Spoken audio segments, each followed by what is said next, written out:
Okay, everybody. Welcome to this webinar, A Data-Informed Approach to Social-Emotional Learning. Good afternoon. My name is Bob LaRocca. I'm Director of Policy and Communications at Transforming Education, coming to you live from snowy Boston. I'm joined here today by my colleague Katie Buckley, our Director of Research and Assessment.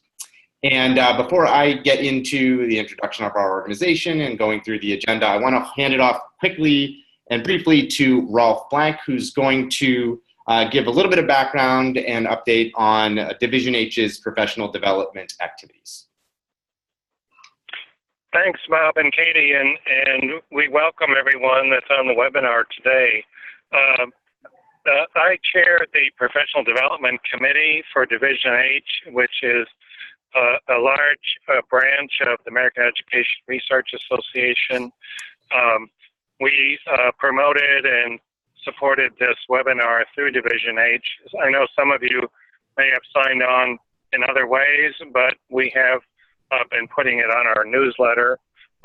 Division H is the Research, Evaluation, and Assessment in Schools division of AERA, and we're comprised of researchers, people that work in school districts and states, departments of education, and people that are consultants and research in different venues. We're joined by the fact that we work in trying to figure out ways of providing research and evaluation as most useful to educators, to school leaders, and to decision makers.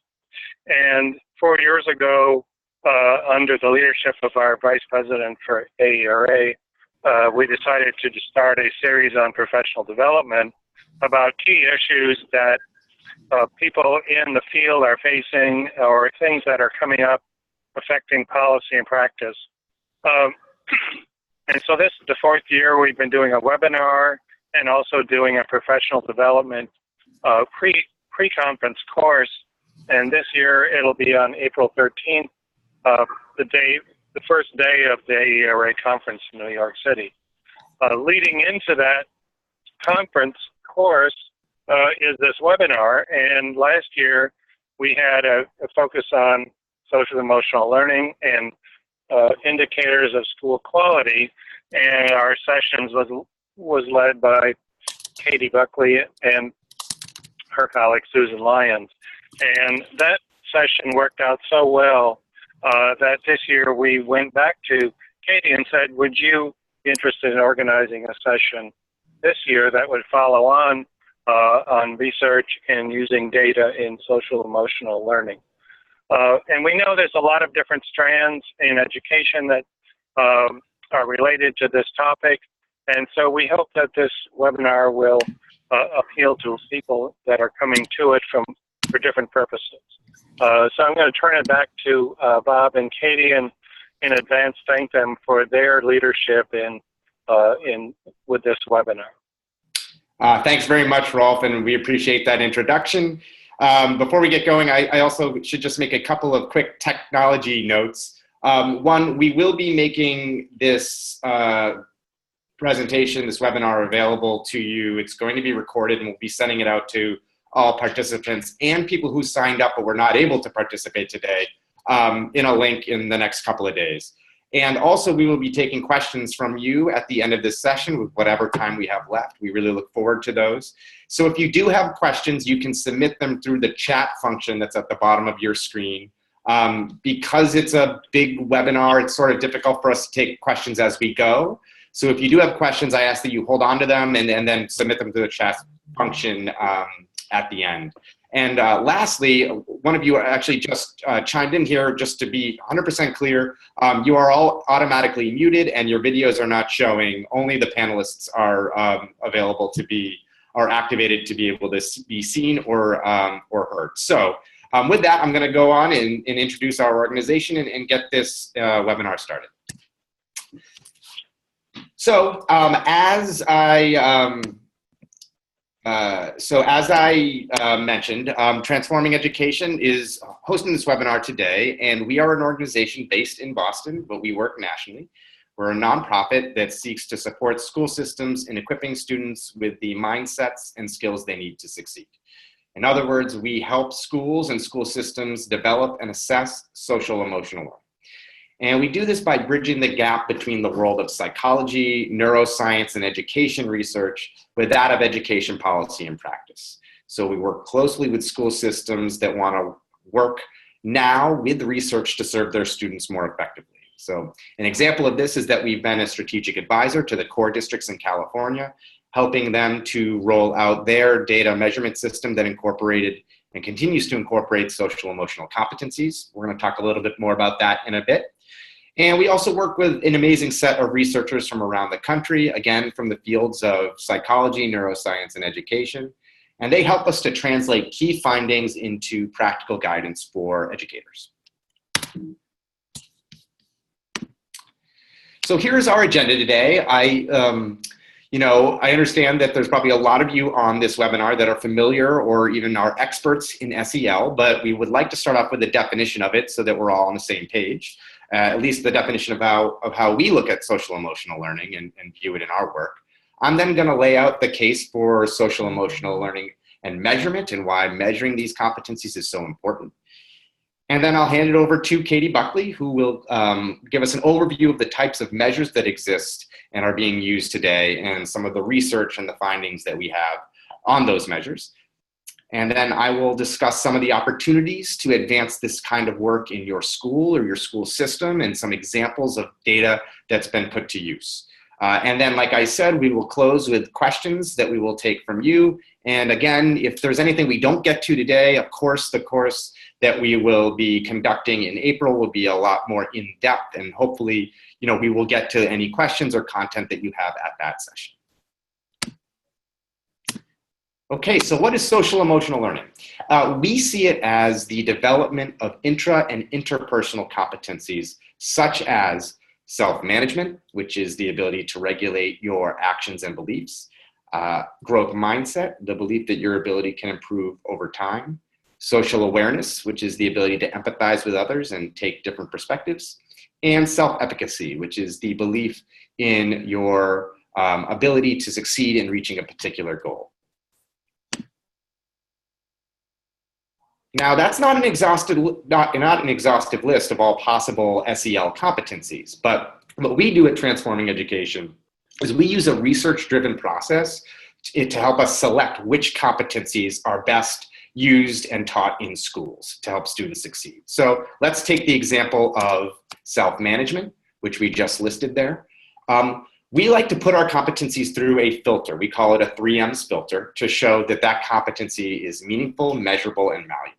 So with self-management, we do have research that tells us that self-management is a competency that's really important and helps to predict long-term academic and life outcomes for students. Okay. We also know from research that this competency is something that's measurable. We have valid and reliable assessments that have been taken by students at young ages and have been correlated to success later on in life. And we also know from research that self-management is a competency that's malleable. In other words, it can be taught or it can be shaped by an intervention. So when you run this competency through this filter, you get a competency that can be measured and can be taught in a school setting and can help students succeed. And I should say that all 4 of those previous competencies that I listed, so self-management, self-efficacy, growth mindset, and social awareness, they all meet this 3Ms test, and there's others as well.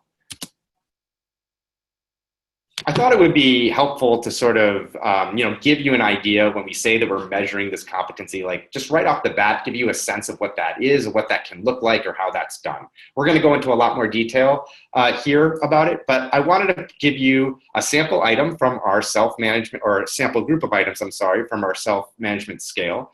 And as you can see, this is a survey that students would be asked to assess their own thoughts and beliefs of how they've behaved or thought in the last 30 days. So with self-management, these are some of the items that we use.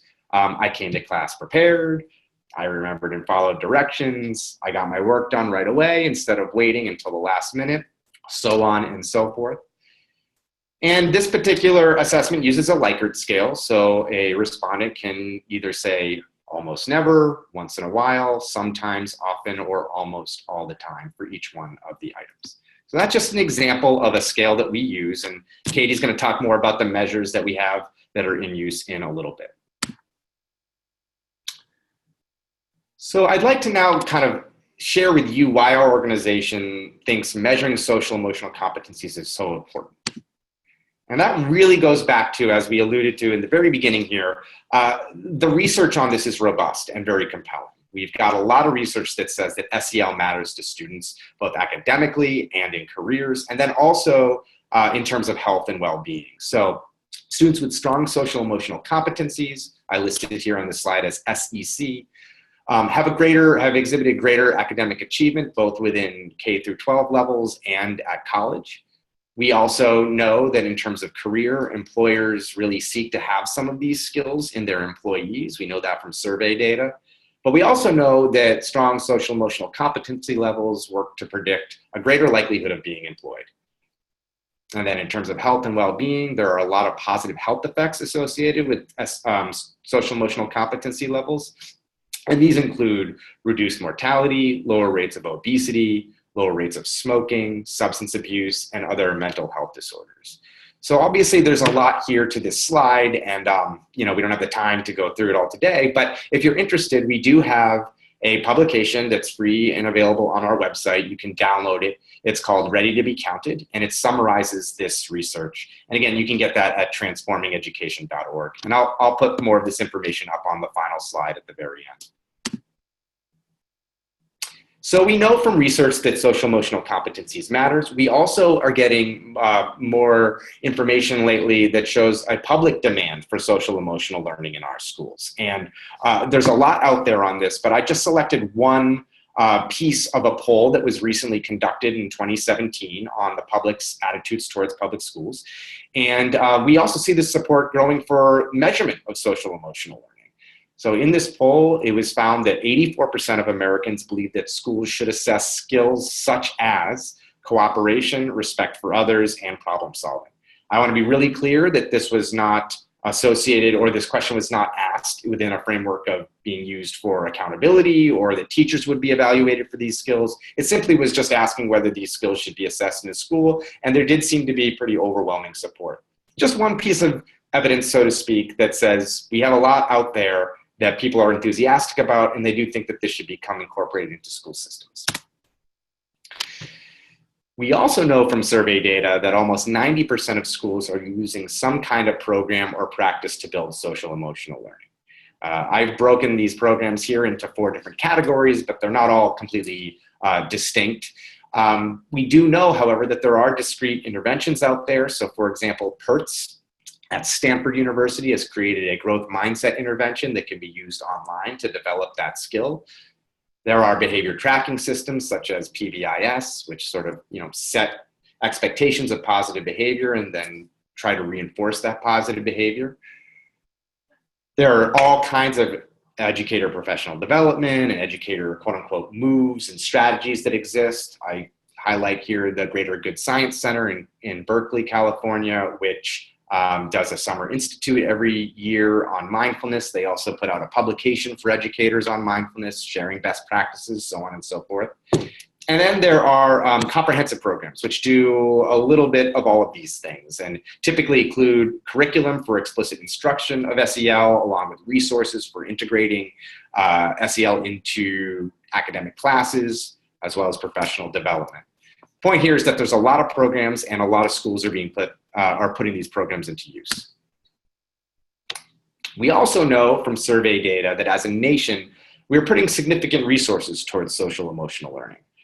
Transforming Education recently conducted a study, and we found that when you couple together both teacher time dedicated to social emotional learning, and that can be in terms of either lesson planning or developing assessments, when you couple that with the actual money spent on instructional resources, as a country, we're spending almost $30 billion a year on social emotional learning.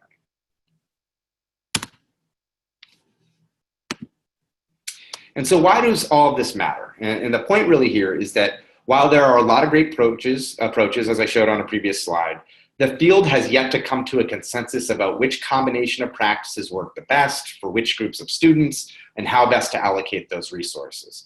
And that's why we believe measuring SEL is so important, because it really helps us identify and make better decisions in serving the whole child.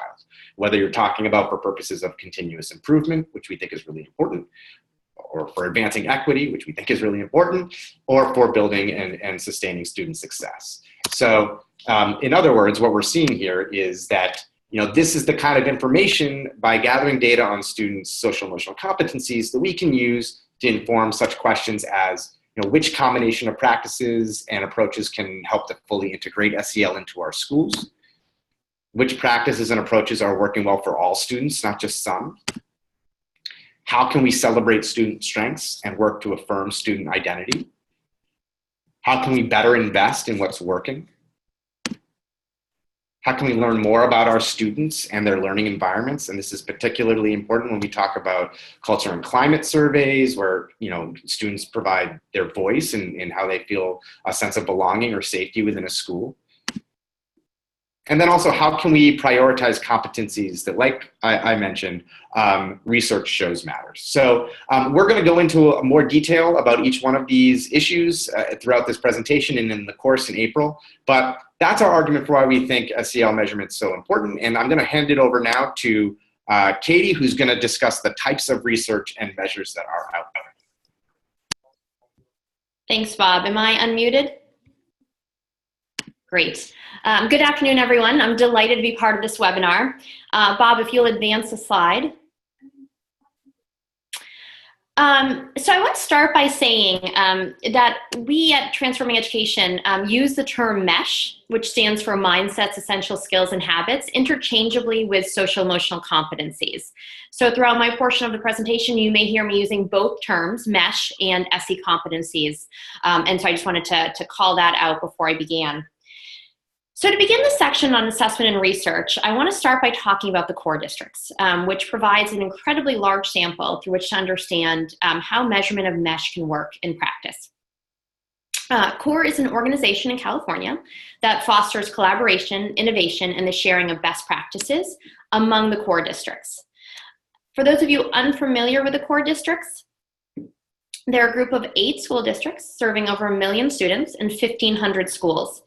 So in 2013, the superintendents from 6 of the districts got together and applied for a waiver from the state accountability system under the No Child Left Behind Act to create a new type of accountability system, which they called a School Improvement Index. And so the purpose of this index was really to focus on the whole child, to move beyond academics to also include measures of students' social emotional skills and measures of the school culture. Importantly, this School Improvement Index did not focus on using the data for punitive consequences, but rather for continuous improvement purposes, which my colleague Bob will talk about later in this webinar. Next slide, please. So in partnership with Transforming Education and along with input from educators in all of the participating districts, CORE prioritized 4 specific MESH competencies or social emotional competencies for inclusion in their School Improvement Index. These include self-management, social awareness, growth mindset, and self-efficacy, the 4 that Bob introduced earlier. After CORE prioritized these 4 competencies, they needed to figure out how to measure the competencies. And so we assisted them by speaking to experts in the field of social emotional assessment in order to find validated measures that could be implemented at scale throughout 1,500 schools. CORE ultimately decided to use both student reports and teacher reports, as you can see from this chart here. So in grades 5 through 12, CORE used student self-reports to measure all 4 of the competencies. Note that we do not use these, and CORE does not use these for younger students. We don't recommend at this point for them to be used for younger students, since they can be unreliable for kids below grade 4. CORE also decided to implement teacher reports in grades K through 4, as well as in the other grades as well, 5 through 12. Importantly, the teacher reports can only be used to measure externally observable skills. So in this case, we're talking about self-management and social awareness, because we don't believe that other reports can be used to assess students' internally held beliefs, things like growth mindset and self-efficacy. These surveys were administered to nearly 500,000 students during the field test, which took place during 2014-15. and has been administered annually in the core districts since then. This data has informed our understanding of the validity and reliability of student self-reports for measuring social emotional skills, which I'm going to start talking about on the next slide. So from the field test in 2014-15, we were able to look at the predictive validity of these measures, really the extent to which they correlate with other measures in the expected and other outcomes in the expected directions. So in particular, we'd expect to see a positive relationship between students' self-reports of their social emotional skills and academic outcomes such as GPA and state test scores. We'd also expect to see a negative relationship between student self-reports and behavioral indicators such as absences and suspensions. And as you can see from this graph, that's exactly what we find. We're looking here at the correlations between student scores on each of the survey scales and the different academic and behavioral outcomes. So for example, we can see that student perceptions of their self-management and their GPA tend to correlate at around 0.32. So this suggests that students with higher perceptions of their self-management tend to have higher GPA scores. Next slide, please. In addition to evidence of validity, we also want to know that the measures are reliable and that they're consistently measuring some underlying construct. So typically with reliability, we'd expect to see measures meet a benchmark of 0.7 or above based on the alpha coefficient. And we can see from this graph that for every scale and for the survey as a whole, they do in fact meet this benchmark, suggesting the measures are reliable and can be used to sort of assess some underlying construct in a consistent way. Next slide, please. So given the large scale at which we were able to collect the data, we can begin to explore how student responses on the survey change across grade level. Each of the 4 graphs here shows students' self-reported scores for each of the scales by grade. So importantly, we're not looking at the scores for the same student over time. We're really looking at different cohorts of students here. And what we find is that students' perceptions of their growth mindset and their self-management scores tend to increase across grade levels with a slight dip in the middle school years. However, the same is not true of students' self-efficacy and social awareness scores, which tend to decline across grades. However, and this is really important, we have to be really thoughtful about how we interpret these data. If, for example, middle school student declines slightly in self-management, we can't necessarily attribute that to whatever approach is in place in that student's school or classroom. We'd have to ask whether she declined more or less than most students do at that age. So this data can therefore provide a benchmark for what we'd expect to see in order to make sense of student scores. Further, we need to be really careful not to compare student scores across scales, since part of the difference, for example, in a student's self-management score and her self-efficacy score is driven simply by the wording of the items and not necessarily something about his or her underlying self-management competency. Next slide, please. So what's really interesting with the core data, given the large sample size, is that we can begin to look at differences in how students report on their social emotional skills by subgroup. So for example, here we're looking at differences in how female students and male students report on their competencies across grade levels. And we can see that in general, males and females sort of tend to track closely for growth mindset, have similar perceptions of their growth mindset, and that self-management and social awareness scores by gender tend to track fairly closely as well, with females reporting a little bit higher than males.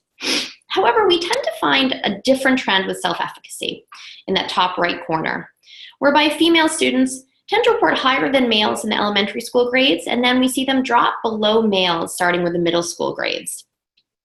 This is an interesting finding which has relevant implications for middle school practitioners, for example, who may be looking to put in place practices targeting students' academic self-efficacy. Next slide, please. So beyond the core districts, we're also seeing measures of social emotional competencies emerging in large-scale assessments. I'm giving 2 examples here. The first is the PISA, which is an international test given to students in countries throughout the world, and the second is NAEP, which is our nation's academic report card. So PISA is piloting a performance-based task in which students must demonstrate skills such as collaboration and problem solving, in addition to science-based skills in order to solve the problem. NAEP, on the other hand, has included items at the end of the academic portion of the test that ask students about their perceptions of their grit, desire for learning, and self-efficacy. Next slide, please. In addition to what we're seeing with PISA, we're also seeing other really innovative game-based tasks emerging, which measure students' social-emotional skills in real time. I give two examples here. One is ZooU, the other is SELWeb. SELWeb is a game-based task that measures constructs such as emotion recognition, social perspective taking, social problem solving, and finally self-control. So for example, in the picture in the bottom right-hand quadrant, we're looking at a task which measures students' self-control. Students are supposed to, in this task, earn as many points as possible by clicking on the rockets that give them a different number of points. The first rocket, which gives them 1 point, moves the slowest. The first rocket, which gives them 1 point, moves the fastest. The third rocket, which gives them 3 points, moves the slowest. This is a measure of self-control, and that the objective is to win by choosing the slowest rocket, even though it requires a good deal of self-control to wait for it to reach the moon. With one of our partnerships, we're piloting SELWeb and administering student self-reports, which will allow us to look at the relationship between scores on this game-based task and student self-reports for those competencies that overlap. Next slide, please. So the validity and reliability results to date from student self-reports, teacher reports of student competencies, and game-based tasks are quite promising. However, there are still several areas for continued exploration. In particular, if we want to compare results across schools, we need to ensure that there is no reference bias.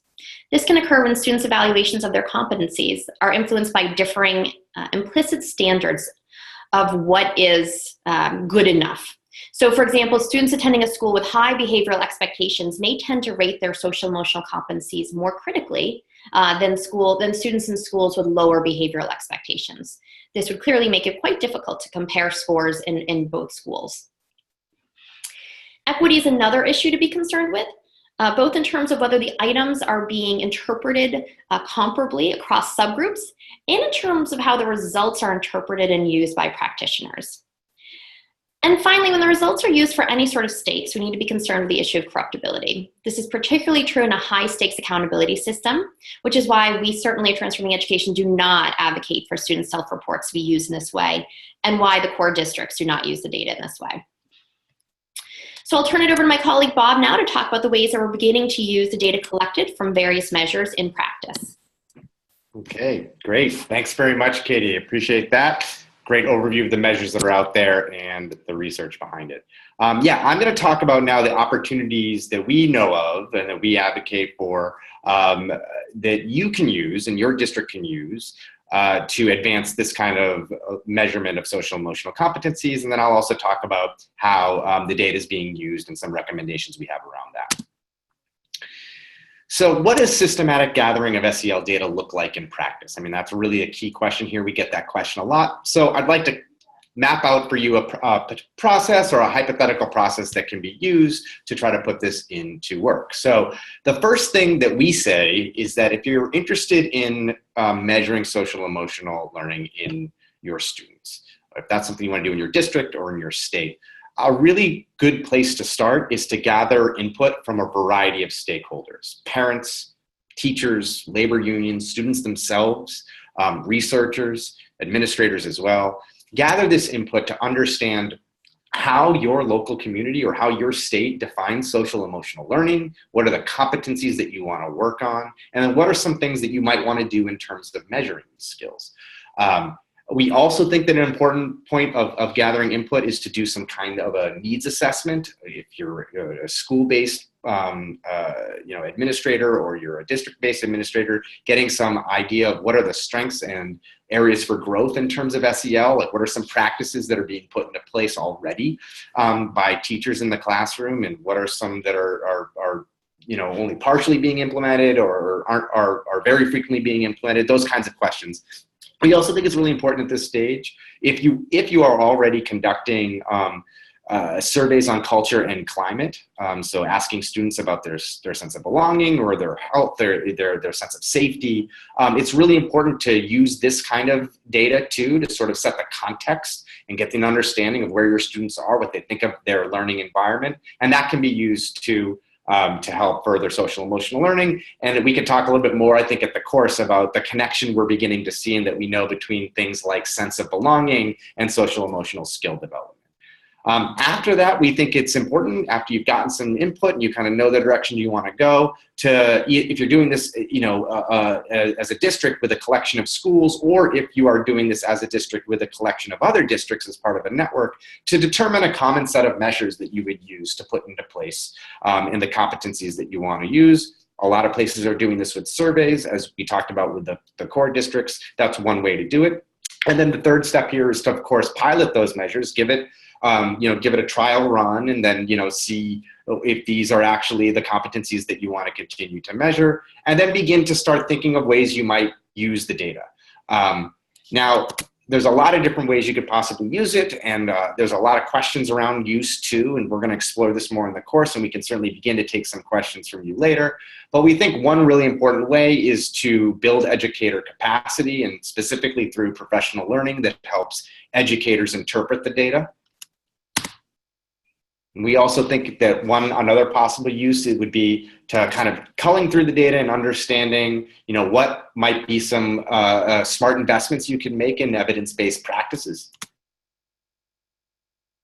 So as CORE was doing, there's also, and continues to do, an opportunity to identify relationships between SEL and other measures, whether they're academic or culture and climate, or things like chronic absenteeism, which is something that a lot of states are using in their SS system, and I'll talk a little bit more about that in a bit.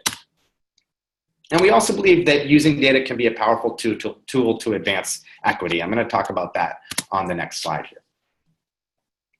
So how does it advance equity? I think this is a great question, and I'll be honest in saying we're still learning a lot about ways that it can advance equity, but we like to start with, as I mentioned in the beginning, what does the research tell us? And so the research tells us that social-emotional learning supports students' identity and reflecting on themselves and appreciating who they are and their culture or their identity, as I said. It also can work to support cultural responsiveness in the classroom among both students and educators. Okay, so having classrooms that honor and celebrate different cultures and are responsive to those cultural differences. And then also it supports students with trauma and adverse experiences. This is all what the research is telling us. So if that's what the research tells us, we think it's that valid and reliable measures across all student subgroups can help to elevate student voice, kind of allow students to contribute how they feel about their environment, as I said, through culture and climate surveys, but also how they feel about their own competency levels in social-emotional learning. And then critically build relationships between students and adults. Identify student strengths that traditional academic measures might not be able to capture. Identify systemic barriers to success. And then again, getting back to this idea of investing in what's working, being able to target resources and supports for students that need them most. So what are some examples of schools and school systems that are going through some of this work? Katie talked about the core districts. I'm going to break it down into a few different examples. We are working with a district in Virginia called Harrisonburg Public School System. And what they're specifically seeking to do and working with us on is investing in data collection on SEL, but then also coupling that with professional learning so that they can learn how to interpret SEL data, work on seeing that through a lens of equity, and then try to figure out what that data means. And so we are conducting data inquiry and action sessions with them. And this, I think, is going to be really important for them as they go forward. We're doing this on a multi-year plan. They're going to use through these data inquiry and action sessions and through this data collection, they're going to take that data and develop a comprehensive district-wide SEL plan, which they're going to coordinate different kinds of SEL related practices and programs. Also begin to focus on different competencies that they want to build in years ahead, and then assess progress over a long period of time too. So I think critical to that is the professional learning step where they're seeking input and advice around how to interpret the data. So Katie talked about how CORE was really a guiding principle of CORE has always been to use this data for purposes of continuous improvement. They like to say that they use it as a flashlight, not a hammer, not using it for punitive purposes. So one way that they're using the data is to pair schools. So if you look here at this chart, each circle represents a different school within one of the 8 districts. And the color represents a different LEA or a district. And you can see here from this, there's a lot of things going on in this chart, but one thing you can see is, first off, there is a positive correlation between how students scored themselves on their social emotional competencies on the y-axis and math performance that we have here on the x-axis. So that, again, that gets to predictive validity, as Katie was talking about. There's some correlation going on there between SEL and academic performance. But at the same time, there are some differences. So you can see here the two circles that are highlighted through these arrows. Both of these schools are green, so they're in the same district. They are in kind of the same level of math performance. They also are in similar levels of youth poverty, okay? But their students scored themselves very differently when it came to social emotional skills. And so one way that CORE is addressing this is by pairing these schools and other schools like this together, so that the schools that scored lower can learn from maybe what the school that had higher scores did. And really, this, again, this isn't punitive. This is a way to sort of see, well, what kinds of practices are you doing in that school? And we're talking about peer learning here. So CORE uses this as a way to build capacity, build knowledge, and foster communication among districts about social emotional learning.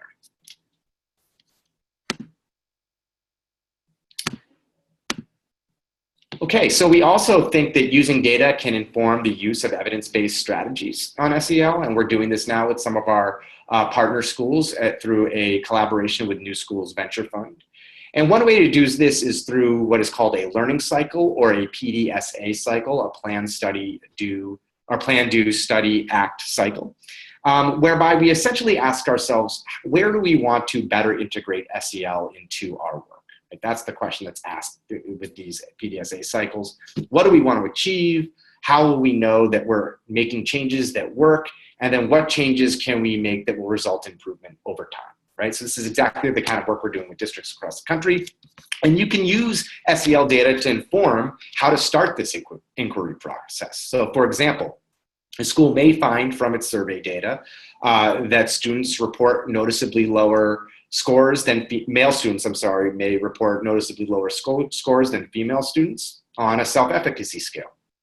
A school can then decide that they would like to develop a deeper understanding of self-efficacy and try to start using some strategies, particularly around maybe like feedback on quizzes or tests, to help connect students' concept of like setting a goal and being successful at that together. So trying out these strategies and then agreeing among a group of teachers to implement these strategies, say a couple times a week with a group of male students.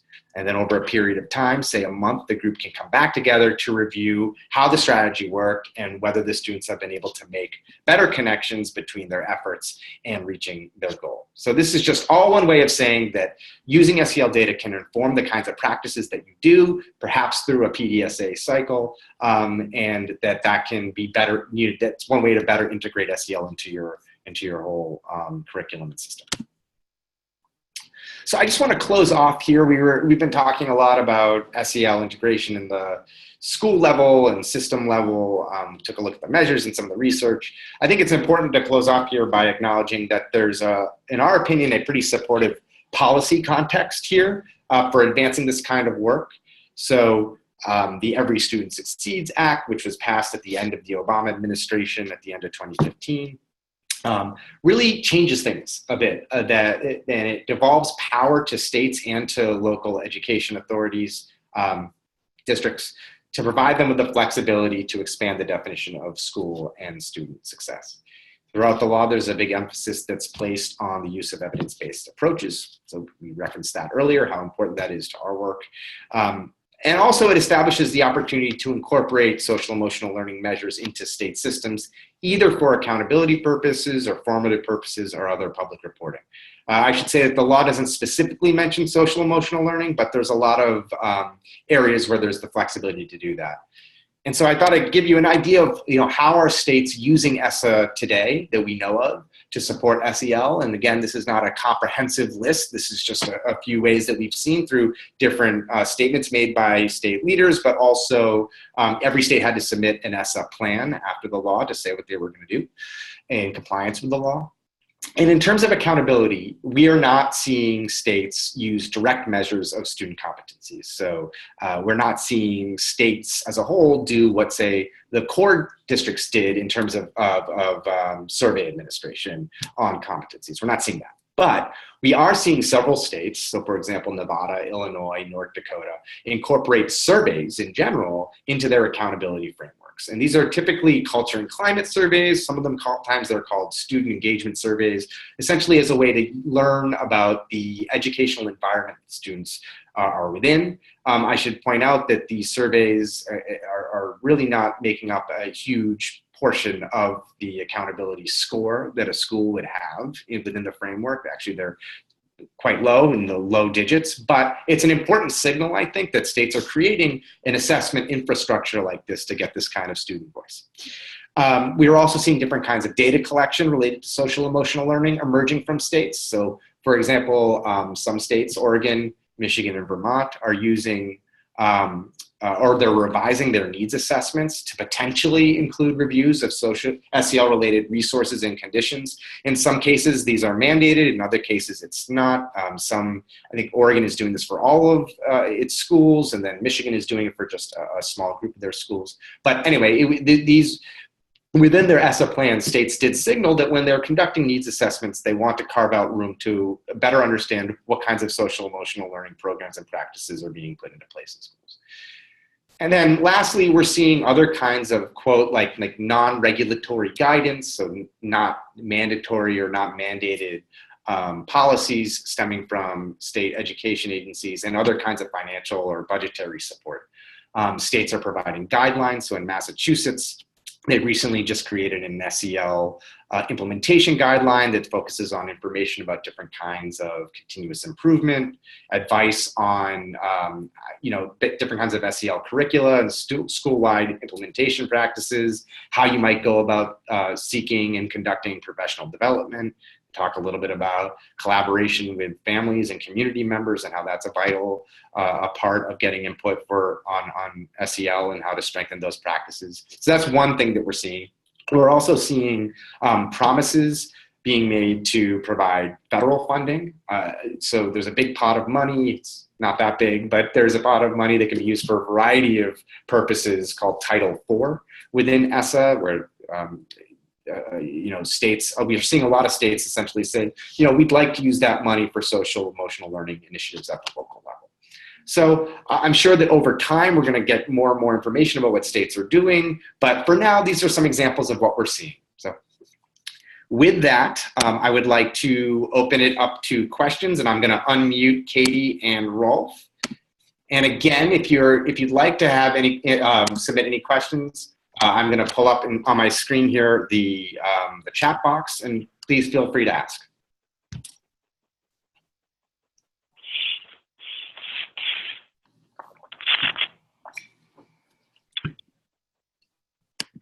Yeah, hi, Bob and Katie. This Ralph. Hi, Ralph. Yes, go ahead. Yeah, I really like some of your examples about how school districts are working together on implementation. But what are some of the challenges that schools have? Some challenges at the school level or the district level that you've seen about trying to use the data, sort of extending it beyond the collection and the initial feedback? What are some of the challenges that you've seen? Yeah, Katie, I can start with this, but then please feel free to jump in. So Rolf, I think it's a great question. And just to restate it so everybody can hear it, what are the challenges that some schools or districts on a local level are experiencing or seeing in terms of initiating this kind of work? Some that we're seeing is, there's questions about, will this become an add-on thing, right? Like SEL, teachers have been doing this for a number of years. I mean, I go and I talk to teachers and educators across the country, and you know, people say, well, you know, it's kind of, you know, we value, I've been a teacher for 30 years. I've been doing SEL for a long time. And so the question of taking a data-informed approach, some might signal as an added-on thing. And this seems like a big, maybe potentially an administrative burden, or maybe gets kind of, I guess, like siphoned off, or like created in, or cut off into like its own little thing, and kind of, you know, isn't fully integrated. We believe at Transforming Education, though, in a full integrated approach that doesn't make SEL an added-on thing and actually integrates it into curriculum. So I think that's one concern that some people have. Katie, is there anything else that you wanted to add? I mean, I think I would just note, which I think is related to what you said, you know, sort of how beyond, how do we sort of create buy-in among the teachers in our school to show that this actually is important and can be useful, and can contribute to sort of their understanding of their classroom or the school culture more broadly. I think another issue, though, is how do we interpret this data for schools, right? We're still, I know I sort of talked about the core data and how it can be used for benchmarking, and but there's still some questions around, so, you know, your school has sort of an average of a 3.4 in self-management. Like, what does that mean? How do we make sense of that? How do we pull apart the data to look for sort of meaningful trends that can be useful for practitioners to kind of act on? And so I think we're still working through a lot of those issues. We're still thinking about sort of best practices that are occurring. I mean, this is such a new field. So what's happening in the core districts? What's happening in Washoe County? What's happening in our partnerships? And so really trying to think about what's happening that's out there, that's innovative and that's useful, and making sure we're kind of bringing that to our partners in real time.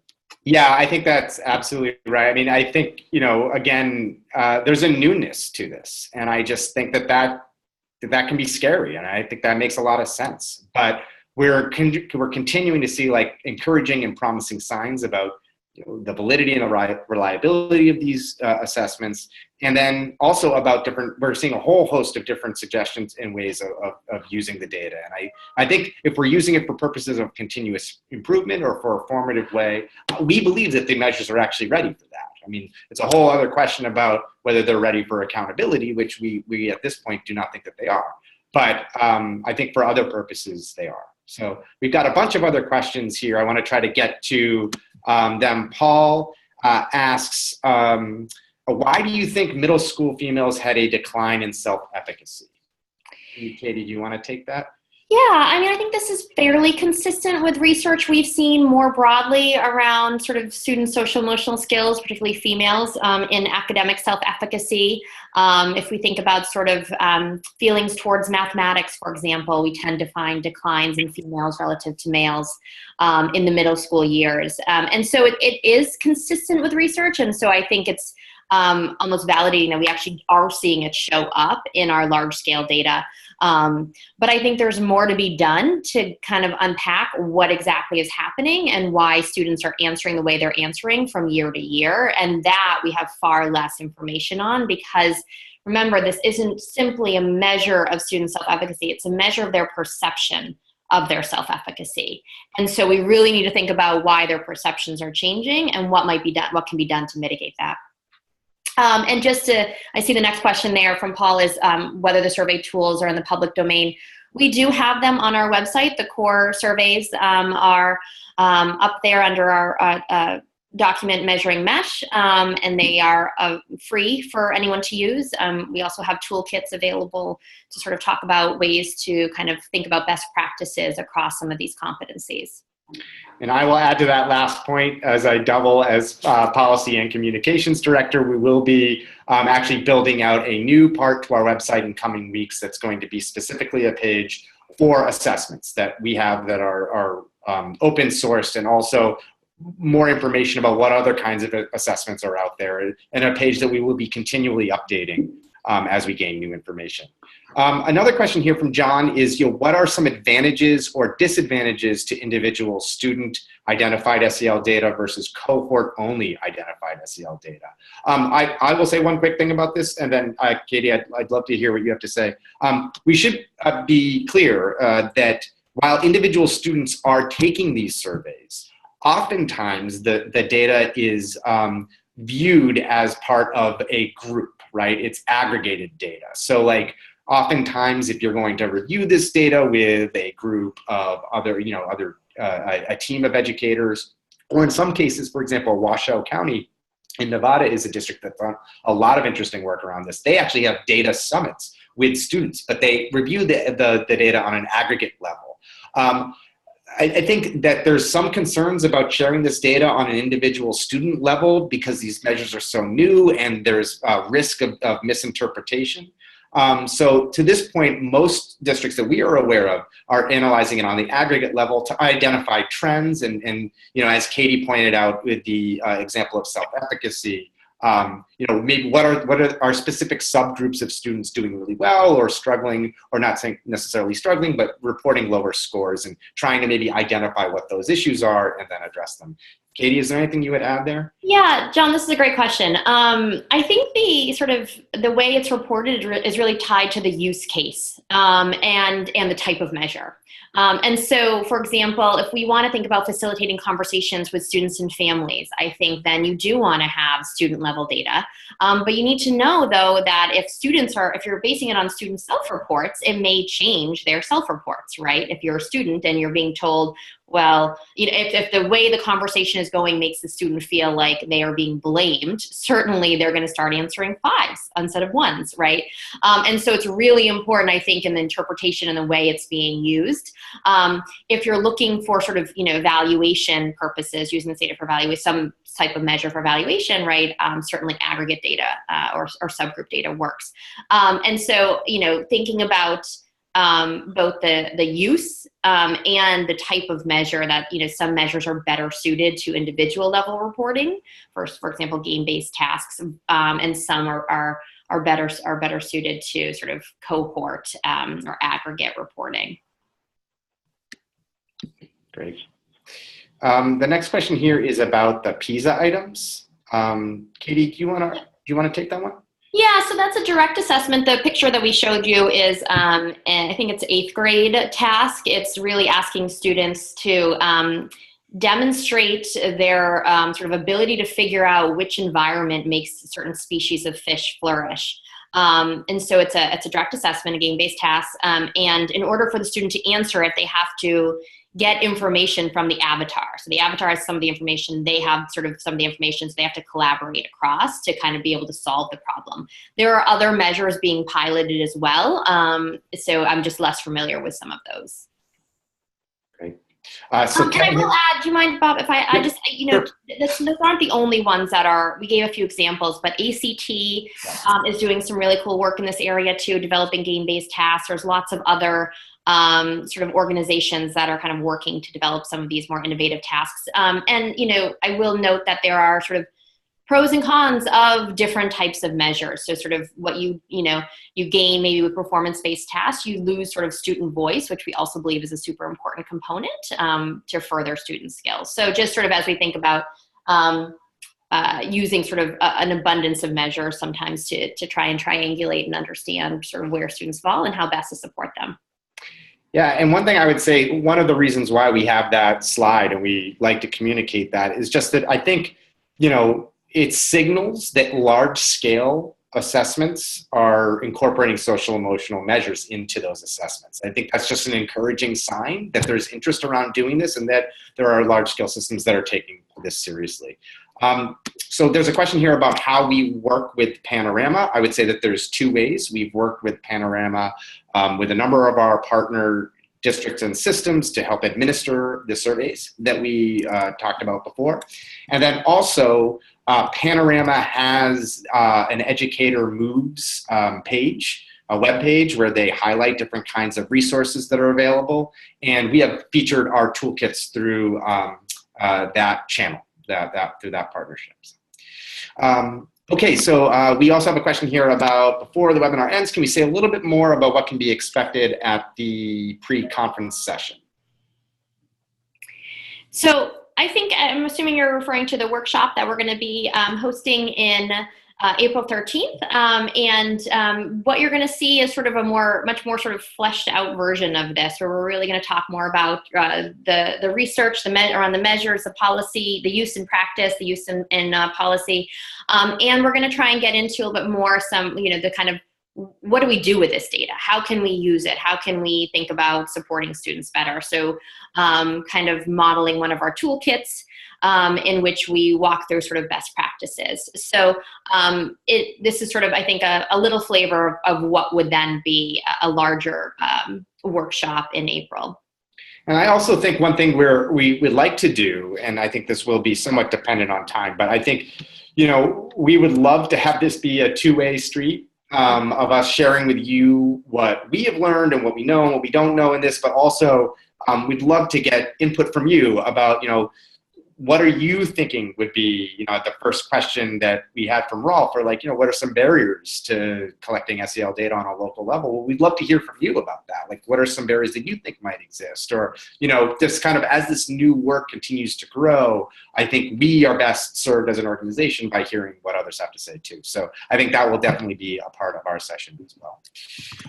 And then from our last question here, and because we are running out of time, we do have a question about wondering whether our data is publicly available for others to analyze. And then there's a second question here, and I'll maybe let Katie take that. At this point right now, we're working on creating benchmark data, and I think the best way to say this is, we are working to make that available through our partners, or to our partners. It's kind of difficult to make that data publicly available for everyone, but Katie, I don't know if that's something that you wanted to refer to.